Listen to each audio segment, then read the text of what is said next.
Hello everyone! ఈరోజు ఒక మంచి సమ్మర్ స్పెషల్ రెసిపీతో మీ ముందుకు వచ్చేసానండి. అదేంటంటే సమ్మర్ వచ్చిందంటే మ్యాంగో సీజన్ వచ్చేసింది. కాబట్టి మనం తప్పకుండా చేసుకోవాల్సిన రెసిపీ మ్యాంగో పప్పు. మామిడికాయ పప్పండి.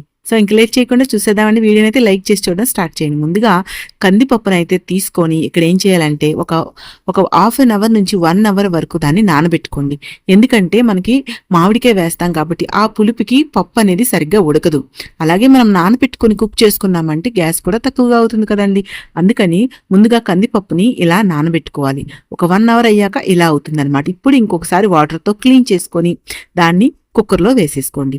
కుక్కర్లో వేసుకొని ఒక మ్యాంగో తీసుకోండి. పుల్లటి మామిడికాయ అయితే పప్పు టేస్ట్ అనేది చాలా బాగుంటుందండి. పుల్లటి మామిడికాయ తీసుకొని ఇక్కడైతే నేను కలెక్టర్కాయ తీసుకున్నానండి. పుల్లగా ఉంది, చాలా పుల్లగా ఉంది. తీసుకొని పైన తొక్కు తీసేసి, పైన లేయర్ తీసేసి తొక్కు తీసేసి ఇలా ముక్కలుగా కట్ చేసుకొని వాటిని పప్పులో వేసేసుకోండి. పప్పులో వేసుకొని కొంచెం పసుపు కూడా యాడ్ చేసుకోండి. యాడ్ చేసుకొని సరిపడా వాటర్ వేసుకోండి. వాటర్ వేసుకొని కుక్కర్ని స్టవ్ పై పెట్టి ఒక 3 విజిల్లు వచ్చినంత వరకు కుక్ చేసుకోవాలండి. 3 విజిల్లు వచ్చేస్తే సరిపోతుందండి. పప్పు ఆల్రెడీ మనం నానబెట్టాం కాబట్టి మెత్తగా ఉడికిపోతుంది. మామిడికాయ ముక్క కూడా బాగా ఉడికిపోతుంది అనమాట. అది చల్లారిన వరకు పక్కన తీసి పెట్టుకొని ఈలోగా తాలింపు వేసుకోవాలి. దీనికోసం ఒక 2 టేబుల్ స్పూన్ ఆయిల్ వేసుకోండి. ఆయిల్ బాగా వేడెక్కాక దాంట్లోకి జీలకర్ర, ఆవాలు, మెంతులు వేసుకోండి. ఇక్కడ పోపు అనేది మనం ఎంత బాగా వేస్తామో టేస్ట్ అనేది అంత బాగుంటుంది అనమాట. దాంట్లోకి దంచుకున్న వెల్లుల్లి రెబ్బలు, ఎండుమిరపకాయలు కొంచెం ఎక్కువగానే వేసుకోండి, ఫ్లేవర్ బాగుంటుంది.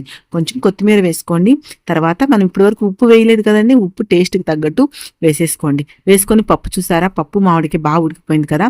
ఇప్పుడు తాలింపుని దాంట్లో వేసుకుంటే ఎంతో టేస్ట్గా ఉండి మామిడికాయ పప్పు రెడీ అయిపోయింది. వేడివేడి అన్నంలోకి బాగుంటుంది. మీకు కొంచెం పలుచగా కావాలంటే వాటర్ వేసుకొని స్టవ్ పైన పెట్టుకొని కలుపుకుంటే బాగుంటుందండి. మీకు వీడియో నచ్చితే ప్లీజ్ అండి లైక్ చేయండి, షేర్ చేయండి, నా ఛానల్ని సబ్స్క్రైబ్ చేసుకోండి ప్లీజ్ అండి.